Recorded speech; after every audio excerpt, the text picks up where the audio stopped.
dance a jig. At the end of the month, he was doing all the cards perfectly in less than 8 minutes. When he made a small improvement, he would ask to do it again. He had made the fantastic discovery that learning was easy and fun. Naturally, his grades in algebra took a jump. It is amazing how much easier algebra is when you can multiply. He astonished himself by bringing home a B in math. That had never happened before. Other changes came with almost unbelievable rapidity. His reading improved rapidly, and he began to use his natural talents in drawing. Later in the school year, his science teacher assigned him to develop an exhibit. He chose to develop a highly complex series of models to demonstrate the effect of levers. It required skill not only in drawing and model making, but in applied mathematics. The exhibit took first prize in his school science fair and was entered in the city competition and won third prize for the entire city of Cincinnati. That did it. Here was a kid who had flunked 2 grades, who had been told he was brain damaged, who'd been called Frankenstein by his classmates, and told his brains must have leaked out of the cut on his head. Suddenly he discovered he could really learn and accomplish things. The result? From the last quarter of the 8th grade all the way through high school, he never failed to make the honor roll. In high school, he was elected to the National Honor Society. Once he found learning was easy, his whole life changed. If you want to help others to improve, remember Principle 8. Use encouragement. Make the fault seem easy to correct. Chapter 9. Making people glad to do what you want. Back in 1915, America was aghast. For more than a year, the nations of Europe had been slaughtering one another on a scale never before dreamed of in all the bloody annals of mankind. Could peace be brought about? No one knew. But Woodrow Wilson was determined to try. He would send a personal representative, a peace emissary, to counsel with the warlords of Europe. William Jennings Bryan, Secretary of State, Bryan, the peace advocate, longed to go. He saw a chance to perform a great service and make his name immortal. But Wilson appointed another man, his intimate friend and advisor, Colonel Edward M. House, and it was House's thorny task to break the unwelcome news to Bryan without giving him offense. Bryan was distinctly disappointed when he heard I was to go to Europe as the peace emissary, Colonel House records in his diary. He said he had planned to do this himself. I replied that the president thought it would be unwise for anyone to do this officially, and that his going would attract a great deal of attention, and people would wonder why he was there. You see the intimation? House practically told Bryan that he was too important for the job, and Bryan was satisfied. Colonel House, adroit, experienced in the ways of the world, was following one of the important rules of human relations. Always make the other person happy about doing the thing you suggest. Woodrow Wilson followed that policy even when inviting William Gibbs McAdoo to become a member of his cabinet. That was the highest honor he could confer upon anyone, and yet Wilson extended the invitation in such a way as to make McAdoo feel doubly important. Here's the story in McAdoo's own words. Wilson said that he was making up his cabinet and that he would be very glad if I would accept a place in it as Secretary of the Treasury. He had a delightful way of putting things. He created the impression that by accepting this great honor, I would be doing him a favor. Unfortunately, Wilson didn't always employ such tact. If he had, history might have been different. For example, Wilson didn't make the Senate and the Republican Party happy by entering the United States in the League of Nations. Wilson refused to take such prominent Republican leaders as Elihu Root or Charles Evans Hughes or Henry Cabot Lodge to the peace conference with him. Instead, he took along unknown men from his own party. He snubbed the Republicans, refused to let them feel that the League was their idea as well as his, refused to let them have a finger in the pie, and as a result of this crude handling of human relations, wrecked his own career, ruined his health, shortened his life, caused America to stay out of the League, and altered the history of the world. Statesmen and diplomats aren't the only ones who use this make a person happy to do the things you want them to do approach. Dale O. Ferrier of Fort Wayne, Indiana, told how he encouraged one of his young children to willingly do the chore he was assigned.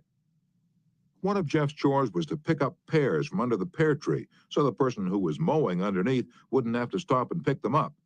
He didn't like this chore, and frequently it was either not done at all or it was done so poorly that the mower had to stop and pick up several pears that he'd missed. Rather than have an eyeball-to-eyeball confrontation about it, one day I said to him, "Jeff, I'll make a deal with you. For every bushel basket full of pears you pick up, I'll pay you $1. But after you're finished, for every pear I find left in the yard, I'll take away $1. How does that sound?" As you'd expect, he not only picked up all of the pears, but I had to keep an eye on him to see that he didn't pull a few off the trees to fill up some of the baskets. I knew a man who had to refuse many invitations to speak, invitations extended by friends, invitations coming from people to whom he was obligated, and yet he did it so adroitly that the other person was at least contented with his refusal. How did he do it? Not by merely talking about the fact that he was too busy and too this and too that. No, after expressing his appreciation of the invitation and regretting his inability to accept it, he suggested a substitute speaker. In other words, he didn't give the other person any time to feel unhappy about the refusal. He immediately changed the other person's thoughts to some other speaker who could accept the invitation. Gunter Schmidt, who took our course in West Germany, told of an employee in the food store he managed who was negligent about putting the proper price tags on the shelves where the items were displayed. This caused confusion and customer complaints.